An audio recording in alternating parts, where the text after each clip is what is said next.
नमस्कार, आप देख रहे हैं कैपिटल दर्पण न्यूज। आपके साथ में हूं वैशाली।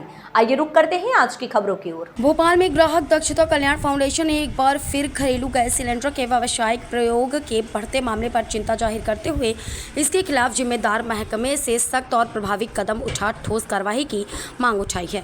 फाउंडेशन के कार्यकारी संचालक ने मीडिया के माध्यम से इस विषय पर शासन प्रशासन का ध्यान केंद्रित कराते हुए लगातार उनके द्वारा इस विषय को संज्ञान में लाए जाने पर भी अब तक जिम्मेदारों के मौन रह मूक दर्शक बने रहने पर भी सवाल खड़े किए हैं। फाउंडेशन के संचालक ने स्पष्ट किया, घरेलू गैस सिलेंडर के व्यावसायिक प्रयोग से न केवल सरकार की जीएसटी का नुकसान हो रहा है, बल्कि इस खेल से हादसे की संभावना भी बनी हुई है। जहां घरेलू सिलेंडर की रिफिलिंग व्यावसायिक सिलेंडर में किए जाने से कभी भी बड़ा हादसा हो सकता है।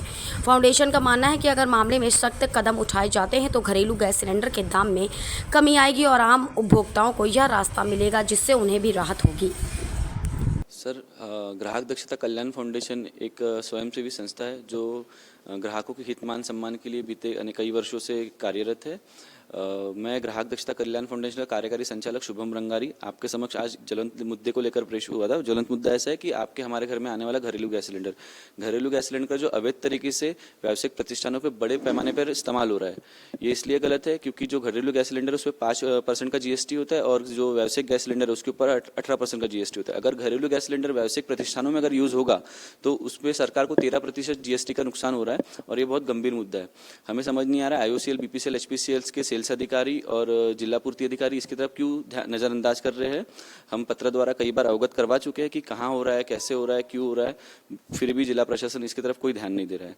अगर इसके ऊपर कठोर कार्रवाई होती है तो अगर ये पूरी तरीके से बंद होता है तो हम ये समझते हैं कि कहीं ना कहीं घरेलू जो सिलेंडर है वो सामान्य इंसान को भी 300 रुपये में भी प्रदान हो सकता है। सर, इसके लिए आपने अभी तक कौन-कौन से जिलों में कौन से? सर, हम पूरे भारतवर्ष हमारा एनजीओ काम करता है और सर हम हर जगह पत्र द्वारा जहाँ जहाँ होता है वहाँ अवगत करवाते हैं कि सर ये इस तरीके का यहाँ पर सरकार को नुकसान हो रहा है और ऐसे ऐसे चीज़ें चल रही है। सर, कई जगह तो ऐसा होता है कि जो होटल्स, रेस्टोरेंट, ढाबे होते हैं, कई जगह दोनों सिलेंडर अवेलेबल होते हैं। मतलब दिखाने के लिए उसमें पलटी किया जाता है। जो कमर्शियल सिलेंडर है उसमें घरेलू सिलेंडर को पलटी किया जाता है। मतलब कहने का मतलब ये है कि दिखाने के लिए बॉटल 1 लीटर की है पर उसमें पानी आधा लीटर होता है। तो ये जब पलटी करते वक्त ब्लास्ट होने के भी चांसेस है। तो हम आपके माध्यम से जिला प्रशासन से यही विनती करना चाहते हैं कि इसके ऊपर जल्द से जल्द कठोर कार्रवाई करें और कठोर कार्रवाई करके जनता जो जीएसटी का नुकसान हो रहा है वो आप उसको ये करें। भोपाल जिला प्रशासन तो कहता है कि सिर्फ एक सिलेंडर मिलता है, गरीब लोग चला रहे हैं, हम उन पर कार्रवाई क्यों करें? सर देखिए, अगर ऐसा बोला जाए तो फिर उज्ज्वला योजना भी हमारे तरीके से कहीं ना कहीं सक्सेस नहीं हो पाई है। क्योंकि क्या होता है कि जो हाथ मजदूर वाला जो आदमी है, जो तिहाड़ी मजदूर करता है, वो प्रॉपर वे में नहीं ले पाता सिलेंडर। वो 1 या 2 रिफिल कर पाता है बड़ी मुश्किल से। बाकी हमको साल में तो 12 सिलेंडर अवेलेबल होते हैं, बाकी उसके 8 सिलेंडर 10 सिलेंडर जाते कहाँ हैं? इसके पास कोई जिला प्रशासन के पास रिकॉर्ड है या आईओसीएल, बीपीसीएल की जो सेल्स अधिकारी उसके पास रिकॉर्ड है? ऐसा कहीं नहीं है। इस खबर में फिलहाल इतना ही। आगे की तमाम अपडेट्स जानने के लिए जुड़े रहें कैपिटल दर्पण न्यूज के साथ। नमस्कार।